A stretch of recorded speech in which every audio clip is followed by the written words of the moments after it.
하나님의 말씀은 요한계시록 2장 18절에서 29절 말씀입니다. 요한계시록 2장 18절에서 29절 말씀 제가 봉독하겠습니다. 두아리라 교회 사자에게 편지하라. 그 눈이 불꽃 같고 그 발이 빛난 주석과 같은 하나님의 아들이 이르시되 내가 내 사업과 사랑과 믿음과 섬김과 인내를 아느니 내 나중 행위가 처음 꽃보다 많도다. 그러나 내게 책망할 일이 있노라. 자칭 선지자라는 여자 이세벨을 내가 용납함이니 그가 내 종들을 가르쳐 꾀어 행음하게 하고 우상의 제물을 먹게 하는도다. 또 내가 그에게 회개할 기회를 주었을 때 자기의 음행을 회개하고자 하지 아니하는도다. 볼지어다 내가 그를 침상에 던질 터이요 또 그와 더불어 간음하는 자들도 만일 그의 행위를 회개하지 아니하면 큰 환난 가운데 던지고 또 내가 사망으로 그의 자녀를 죽이니 모든 교회가 나는 사람의 뜻과 마음을 살피는 자인 줄 알지라. 내가 너희 각 사람의 행위대로 갚아주리라. 두아디라에 남아있어 이 교훈을 받지 아니하고 소위 사탄의 깊은 것을 알지 못하는 너희에게 말하노니 다른 짐으로 너희에게 지울 것은 없노라. 다만 너희에게 있는 것을 내가 올 때까지 굳게 잡으라.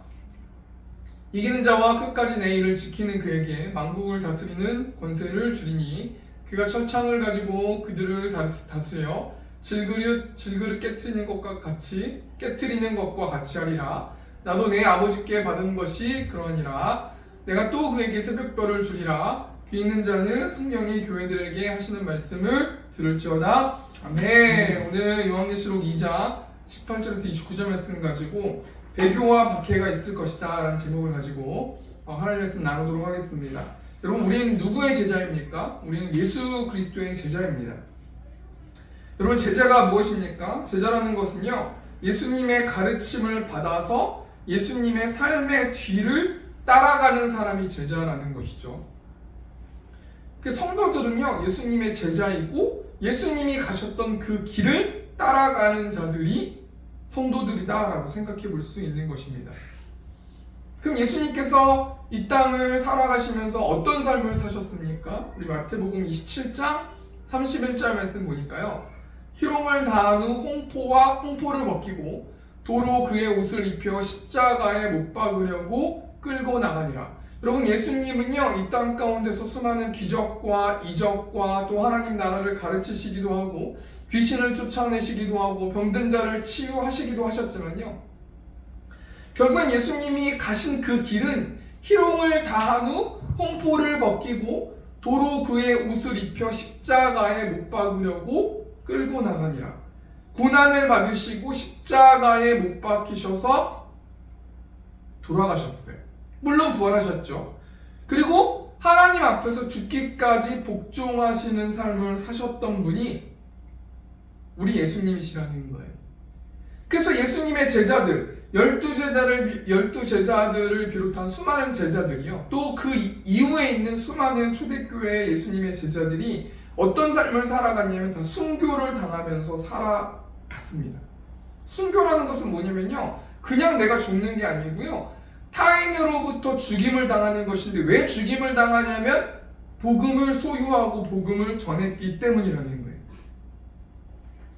그렇기 때문에 예수님의 제자들, 예수님의 길을 따라가는 자들, 우리 예수님의 제자들, 우리 성도들은 어떤 삶을 살아가는 것이 마땅하냐면 고난과 핍박을 받으면서 살아가는 삶을 사는 것이 마땅하다는 거예요. 여러분, 이런 맥락으로 봤을 때 우리 한 주를 한번 돌이켜보길 원해요.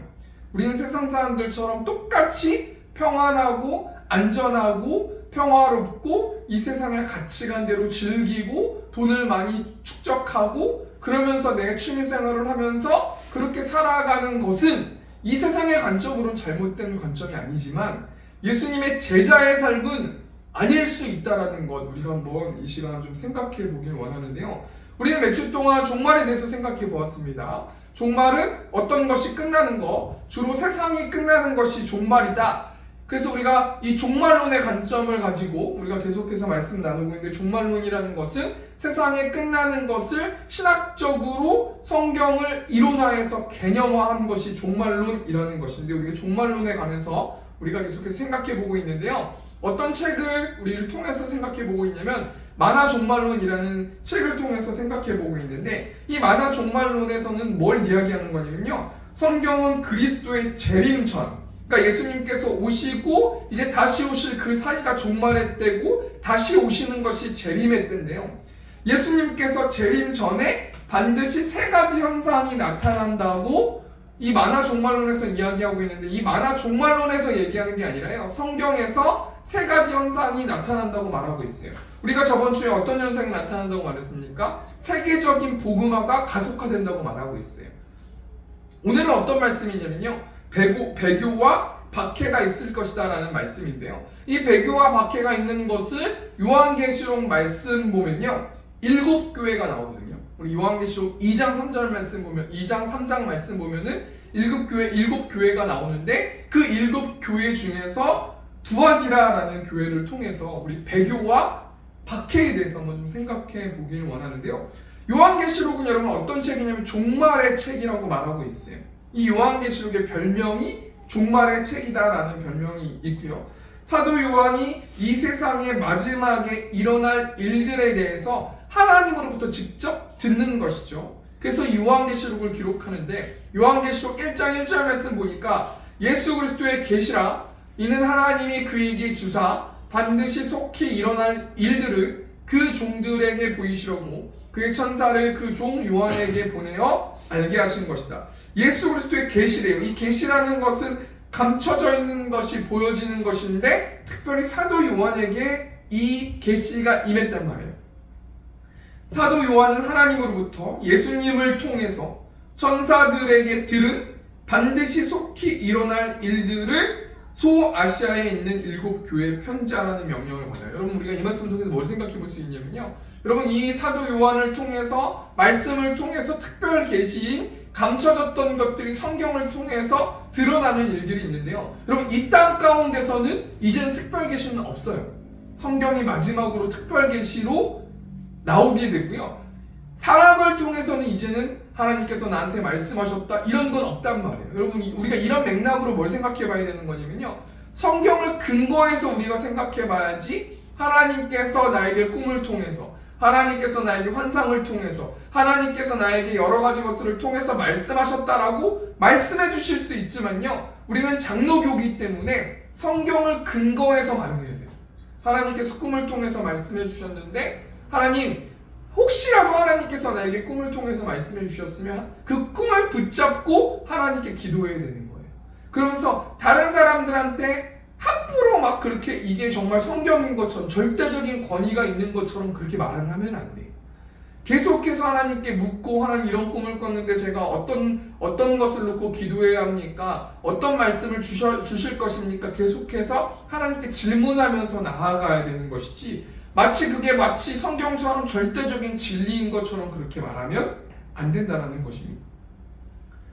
소아시아 7교회에 편지하라고 사도 요한에게 계시를 주셨어요. 그리고 사도 요한이 요한계시록이라는 이 두루마리를 써가지고요, 2장부터 3장까지 말씀 보면 7교회에 편지하는 것이죠. 그러니까 우리가 이런 맥락으로 보면 뭘 생각해 볼 수 있습니까? 그 7교회가 그 두루마리의 편지를 보았을 때 보기 전에 얼마나 긴장하고, 얼마나 떨리고, 얼마나 기대되고, 얼마나 여러 가지 감정들이 있지 않았겠습니까? 그러면서 하나님께서 이 두아디라 교회에게 편지하시는 내용이 오늘 본문 말씀의 내용인데요, 우리가 그 내용을 알기 전에 이 두아디라가 어떤 지역인지 한번 좀 생각해 보길 원하는데, 세 가지만 좀 생각해 보길 원해요. 왜냐면 그 지역의 특징에 맞게끔 그 두아디라 교회 성도들이 여러 가지 일들을, 여러 가지 행위를 나타내기 때문인데요, 우리 두아디라 지역이 어떤 도시냐면요, 첫 번째는 군사 요충지예요.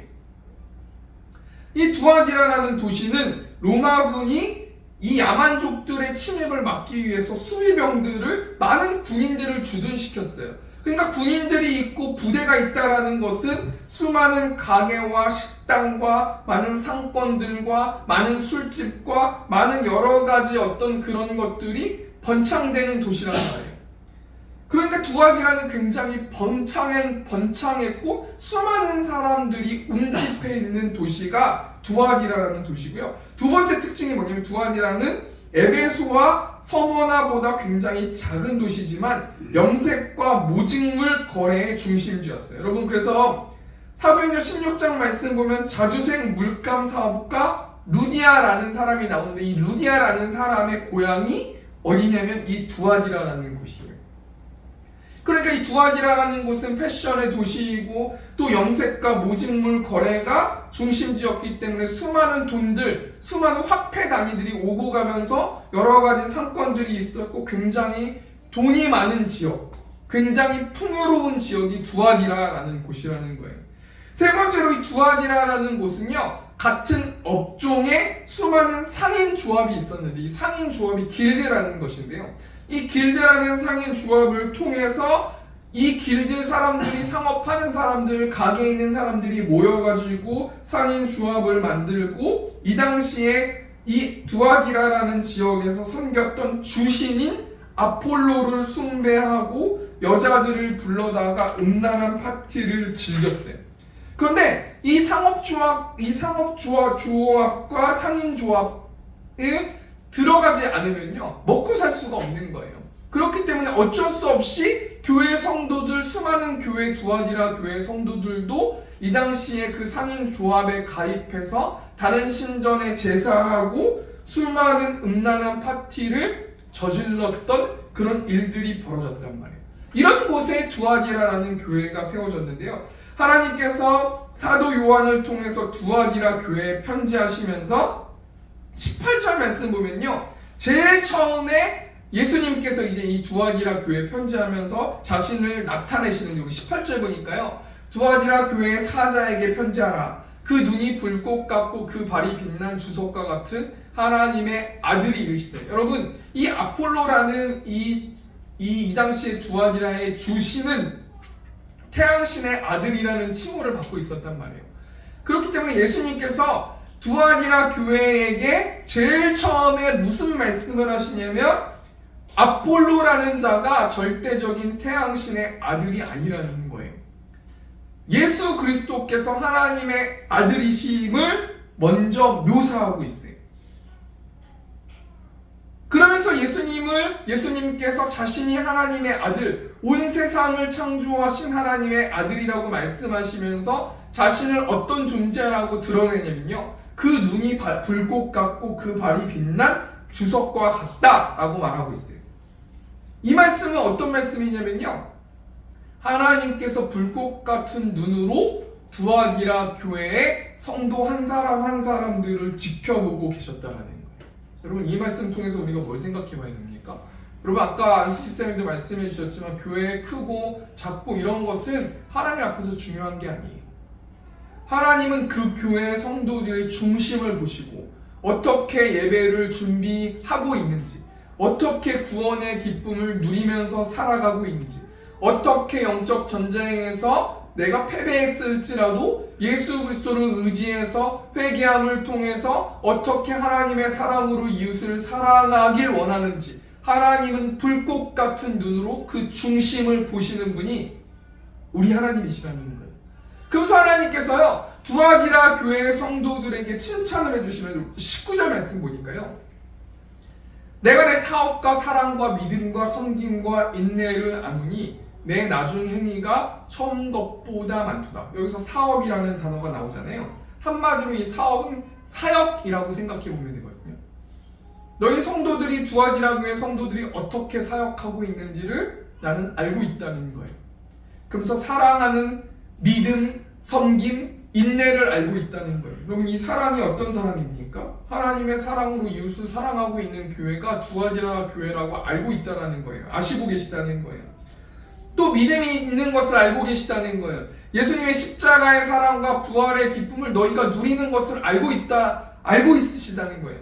또 섬기면서 수많은 사람들에게 하나님의 사랑과 믿음을 보이고 예수님의 그 믿음을 가지고 수많은 사람들을 섬기고 있는 것, 또 인내하고 있는 것을 나는 불꽃 같은 눈으로 지켜보고 있고 알고 있다고 말씀하시는 거예요. 여러분, 이 말씀 통해서 우리가 뭘 생각해 봐야 돼요? 하나님께서 우리 세움교회 한 사람 한 사람 성도들도요, 불꽃 같은 눈으로 지켜보고 계신다는 거예요. 이 세움교회가 어떻게 전도하고 있는지, 전도할 수 없는 상황임에도 불구하고 한 사람 한 사람들이 어떤 마음가짐을 가지고 전도하고 있고 어떤 마음가짐을 가지고 새세면 축제를 준비하고 있고 사람에게 보여주기 위해서나 또 의리로 내가 전도해야 되지 않겠나? 우리 교회가 사람이 없기 때문에 전도해야 되지 않겠나? 라는 수많은 여러 가지 감정과 행동과 모든 생각들을 다 하나님께서는 불꽃 같은 눈으로 지켜보고 계신다는 거예요. 여러분 이런 맥락으로 보면 우리에게 희망이 있는 거 아니겠습니까? 우리가 인원이 적을지라도 우리가 한 사람 한 사람 성도들이 어떤 마음을 가지고 예수님의 복음을 전하고 있는 것들을 하나님께서 아신다는 것은요, 결과와 상관없이 하나님께서는 우리의 전도 생활과 전도 활동과 수많은 자기 부인을 하면서 겸손히 하나님의 말씀을 따르는 것을 다 지켜보시고 알고 계신다는 거 아니겠습니까?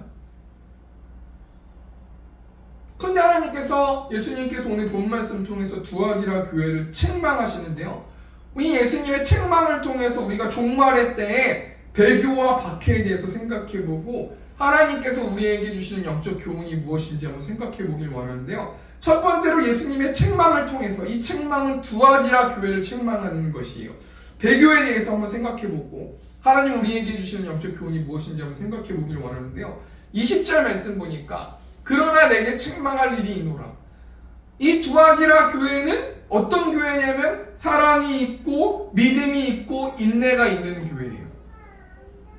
그런데 책망할 것이 있다는 거예요. 그 책망이 뭐냐면 자칭 선지자라는 여자 이세벨을 내가 용납함이니. 자칭 선지자라는 여자 이세벨을 용납했대요. 누가 용납했어요? 이 두아디라 교회가 용납했어요. 그러면 이 자칭 선지자라는 여자 이세벨이 어떤 사람인가? 제가 주석을 보고 여러 가지 자료를 찾아보니까 학자들의 견해가 이렇더라고요. 어떤 학자는 이세벨이 옥감장사 사도행전에 나오는 루디아라고 말하는 사람이 있고, 또 어떤 사람은 이세벨이 두아디라 교회 감독의 아내라고 말하는 사람도 있어요. 쉽게 말하면 뭐예요? 두아디라 교회 담임 목사 사모라고 말하는 사람도 있단 말이에요. 또 어떤 학자는 이세벨이 삼바타 신전 무녀, 신전에서 성적으로 문란하게 만드는 그런 음란한 여자라고 말하는 사람도 있단 말이에요. 근데 우리가 말씀을 통해서 가만 생각해 보니까 20절 말씀에 이세벨을 뭐라고 소개하고 있습니까? 자칭 선지자라 하는 여자. 선지자라는 것은 하나님의 뜻을 전하는 사람인데요, 이 이세벨은 하나님께서 불러주신 선지자가 아니에요. 그냥 자신 스스로가 내가 선지자라고 자칭 선지자라고 말하는 사람이 이세벨이라는 거예요. 그러니까 이 이세벨이라는 사람은 굉장히 세련된 사람이었다고 말하기도 하기 때문에 굉장히 세련되게, 굉장히 부유하게 그런 어떤 사람인데요, 이 두아디라 교회에 찾아와가지고요, 내가 선지자다, 하나님께서 나를 통해서 말씀하셨다라고 계속해서 두아디라 교회 사람들에게 펌프질을 하는 것이죠. 말을 하는 것이죠.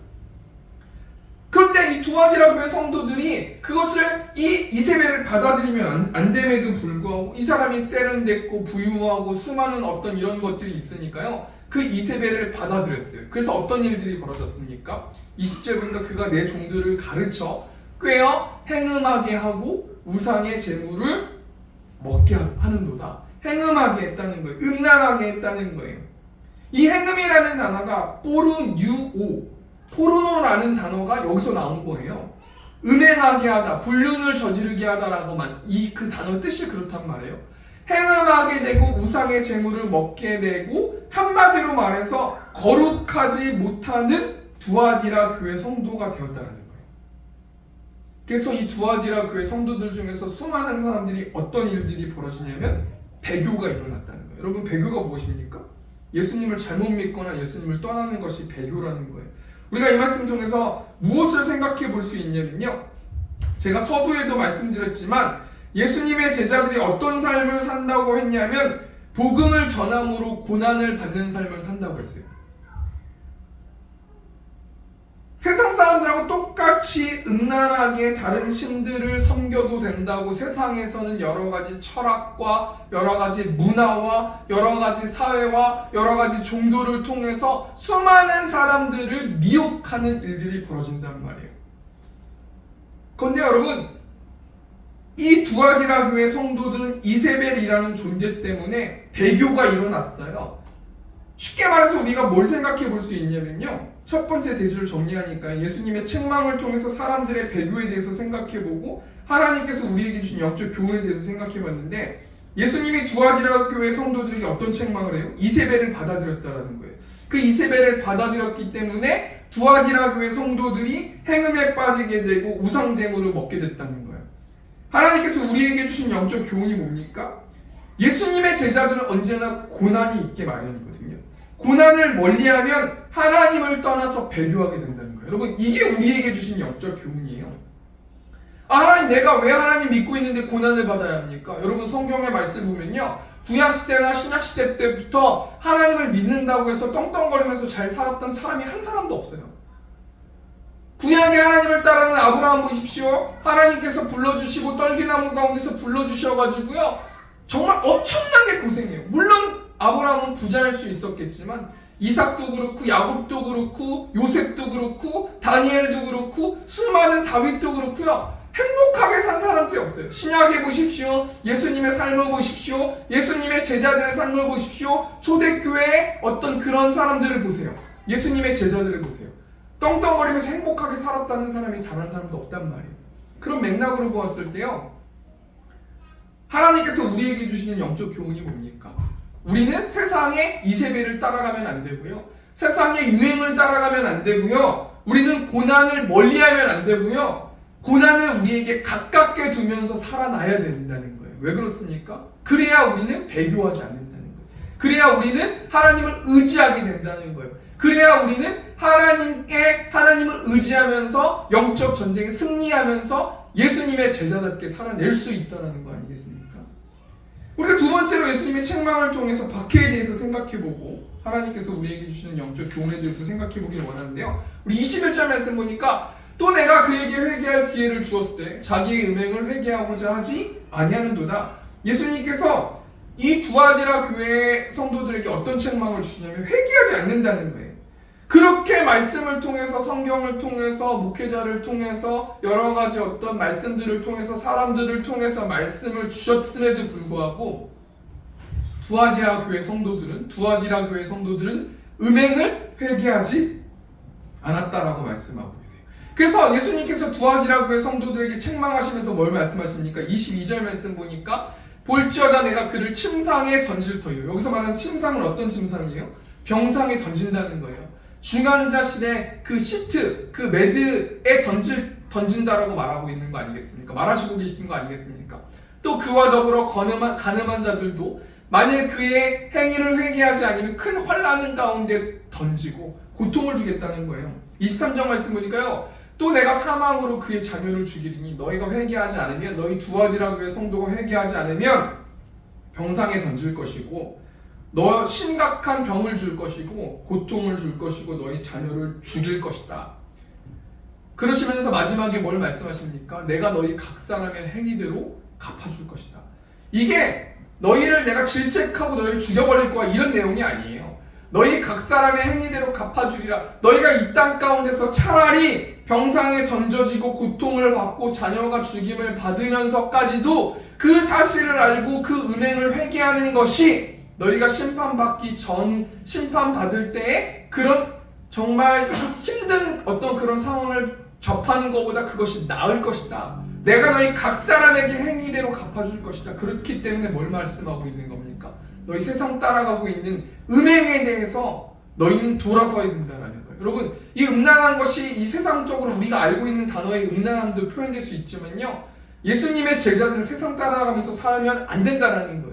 세상 유행 따라가면서 살면 안 된다라는 거예요.